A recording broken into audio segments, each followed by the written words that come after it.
Donc bonjour à tous, ici c'est Jean-Jean alias Jean-Jean la bricole et sur cette chaîne on parle crypto-monnaie.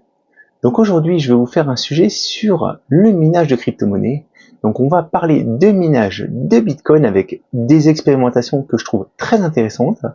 On va parler du problème du Pandanite, de l'arrivée aussi de Pandanite sur la Gigi-Pool très prochainement. On va reparler aussi de la mise à jour de la pool RTM. On a réussi à faire revivre la pool RTM. Il y a juste un petit paramétrage à faire. Et puis on finira par parler de la dernière version de SRB Miner pour le Dinex et comment la mettre à jour. Voilà. Donc ça fait de vastes fusées. Je voulais juste aussi vous montrer un petit peu. J'ai été regarder un petit peu mon Megabase de 3090. J'avais un souci, et c'est tout bête, j'avais un souci en fait au niveau de la ventilation, de l'alimentation, qui faisait un bruit effroyable. Et je viens de la passer à la souffleuse, et a priori, le bruit qu'il y avait a disparu. Donc n'hésitez pas parfois, ça peut être des mauvais branchements, ça peut être de la poussière, quelque chose qui s'est mis dans les engrenages, et une fois que vous avez fait le nécessaire, c'est vachement mieux. Alors vous verrez le beau câble management que j'ai à l'arrière, hein, ça c'est autre chose. J'en ai profité aussi pour toucher la 3090, pour la prendre dans les mains. Elle est vraiment super impressionnante, cette carte-là. Elle est ultra massive et elle est ultra lourde. J'en revenais pas en fait. Voilà. Donc maintenant, on passe vraiment dans le vif du sujet. Donc ce que je voulais vous montrer, que je trouve très sympa, c'est la réalisation de mon confrère mineur spécialisé dans les ASICS. Il a réussi à downloader un S19J Pro euh, pour que celui-ci soit à 1730 watts de consommation et 70 TH côté pool. Donc ça permet de garder une belle efficience et ça permet aussi de bien chauffer son logement. Alors j'ai discuté un petit peu avec lui, c'est quand même 60 décibels, donc c'est pas encore un truc très discret. Vous voyez en fait il a mis un gros extracteur de 200 mm sur la bestiole et ça permet vraiment au moins de réutiliser cette énergie qui est consommée pour le minage de façon efficiente. Alors à titre d'information, normalement un S19J Pro c'est 96 TH pour 3050 watts de consommation. Donc là en fait il n'a pas perdu trop en hash rate et il a vraiment baissé la conso. Donc superbe création. C'est un Frankenazix, apparemment il a dû faire certains trucs particuliers, hein. C'est pas à la portée de tout le monde de faire ça, mais je trouve que ça va vraiment dans le bon sens et je serais ravi de tester une de ces bestioles quand ça sera un petit peu moins brillant. Voilà. Alors, Pandanite, c'est un projet euh, de coin qui se mine en CPU, qui est ASICS Resistance, et tout se passait bien. Alors je vais vous montrer, j'ai le site web pas loin, 100 millions de coins et juste peu de lignes de code. Donc c'est un projet qui a été créé par des gens qui sont vraiment dans le domaine du C++ en Pufferfish 2 et jusqu'à présent ça allait pas mal, sauf qu'il y a eu un gros souci. Alors si vous cherchez Pandanite, vous le verrez en fait, il y a un exchange qui s'appelle Xegex, hein, qui est pas mal utilisé, qui a été victime d'une exploitation d'une faille dans le code.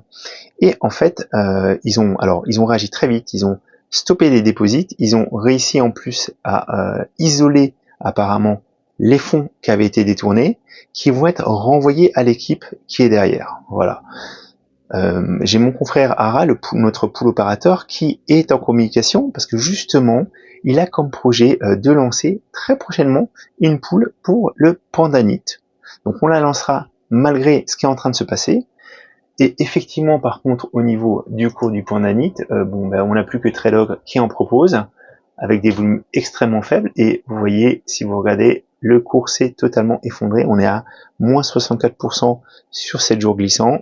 C'est un petit peu une catastrophe. Mais bon, c'est ça aussi le monde formidable des cryptos. Donc ils sont à la recherche aussi de codeurs en C++. Donc si vous avez des connaissances et que ça vous intéresse, pourquoi pas postuler chez eux. J'ai vu ça tout à l'heure. Alors, attendez. Ouais, je sais plus où j'ai trouvé. Voilà, ici. Ouais. Dans les annonces, je crois qu'ils en parlent. Ah, ou alors c'est sur leur site. En tout cas, j'ai vu un post où ils recherchent, bien sûr, ils ont besoin aussi de personnes, peut-être pour les aider à corriger les problématiques qu'ils rencontrent actuellement. Voilà. Maintenant que je vous ai parlé de ça, je voulais aussi vous parler de la dernière mise à jour de SRB Miner. Donc, alors, pour ceux qui viennent des versions 2.3.7, pour l'instant, la version 2.3.7, c'est celle qui est proposée sur iOS. Ce qui se passe, c'est qu'en fait, cette version, elle est très efficace. Elle est trop efficace, mais la façon dont SRB Miner mine est problématique et il l'indique. Les développeurs les ont informés que les optimisations qu'il a fait fonctionnent pas. C'est-à-dire qu'en fait, les jobs qui sont rendus par les cartes sont erronés. Les jobs en proof of useful work. Voilà.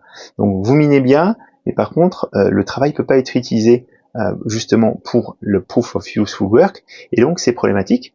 Donc en fait, il a dû revenir en arrière de ses optimisations. Donc il va y avoir une petite baisse de hash rate. Voilà, donc la 2.3.8 était pas formidable, mais là ils viennent de sortir une nouvelle version, la 2.3.9. Voilà. Donc vous avez, si vous venez de la 2.3.7, vous aurez une petite baisse de hash rate, mais de toute façon, à terme, vous l'aurez quoi qu'il arrive, parce que il le dit bien, le développeur ici, voilà, c'est une mandatory upgrade for Dynex Mining, c'est-à-dire qu'en fait c'est une mise à jour obligatoire. Voilà. Donc si vous voulez prendre les devants, si vous voulez installer directement sous Hive la nouvelle version, vous pouvez très bien utiliser cette ligne de commande. Donc vous copiez la ligne de commande et vous allez la mettre. Alors je vais vous montrer où ça se met. Voilà, je sais pas si je l'ai fait sur ce rig là. Voilà. Alors là, vous voyez, non, je l'ai pas fait. Ben, c'est parfait. Donc je vais pouvoir le faire. Vous avez la version courante 2.3.7 et on va aller ici pour lancer une commande. Et là, on va coller ce que je viens de voilà, ce que je viens de copier sur le site, sur le GitHub de Doctor83, et on fait exécuter. Je crois que c'est oui, exécuter. Et donc là, en fait, vous allez voir, ça va faire la mise à jour. Bon, comme d'habitude avec Linux, vous n'avez pas toutes les infos. Ça va redémarrer le mineur. Et logiquement, juste après, je vais pas vous garder en ligne pour tout ça, mais juste après, vous devriez avoir, oups, peut-être des soucis comme moi, mais vous serez sur la 2.3.9. Voilà.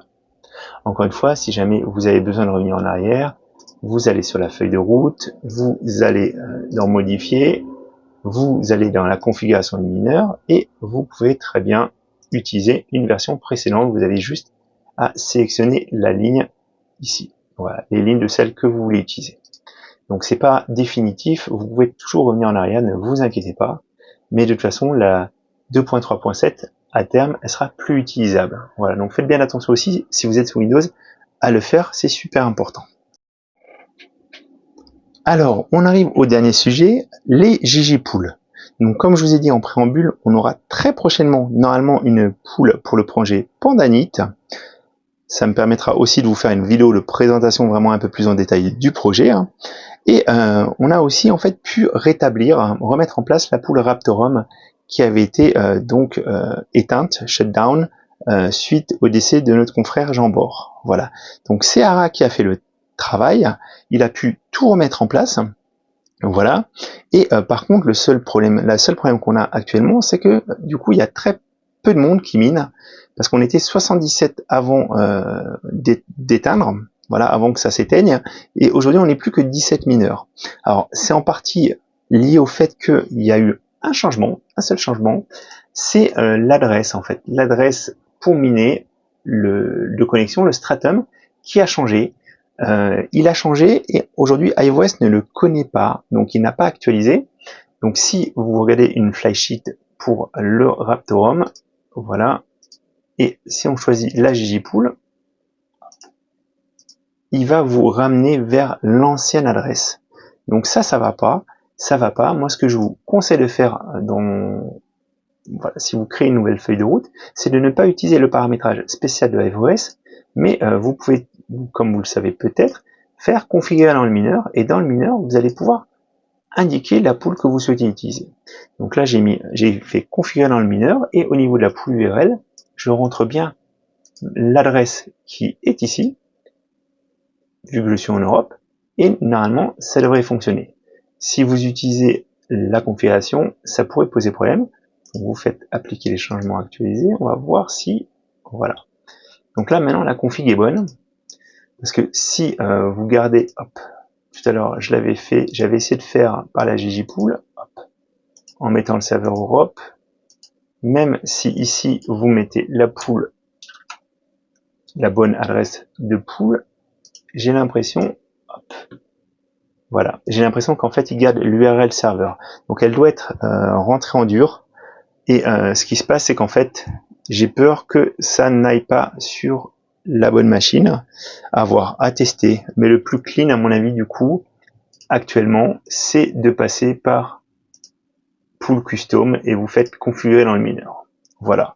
Donc c'est un petit peu problématique. On n'est pas maître des délais pour que iOS actualise la situation. Ça nous est arrivé bien malgré nous. Mais voilà. Donc sachez que vous pouvez revenir et on vous accueillera avec plaisir. Heureusement, on peut compter sur mon confrère Armand qui a mis une forte puissance, une très très forte puissance. Alors je sais pas si on peut plus voir le top 10 des mineurs, mais il est définitivement dans le top 10 et je crois que c'est son adresse qui trouve quasiment tous les blocs. Voilà. Donc c'est un petit peu normal aussi. Il a beaucoup de machines et je le remercie parce que sans lui, eh ben, je pense qu'on trouverait beaucoup moins de blocs. Donc ça fait plaisir. Là, pour l'instant, on n'est pas trop en chance. Donc venez nous accompagner, venez nous donner de la chance. Et je vous dis à très bientôt, les amis. C'était Jean-Jean.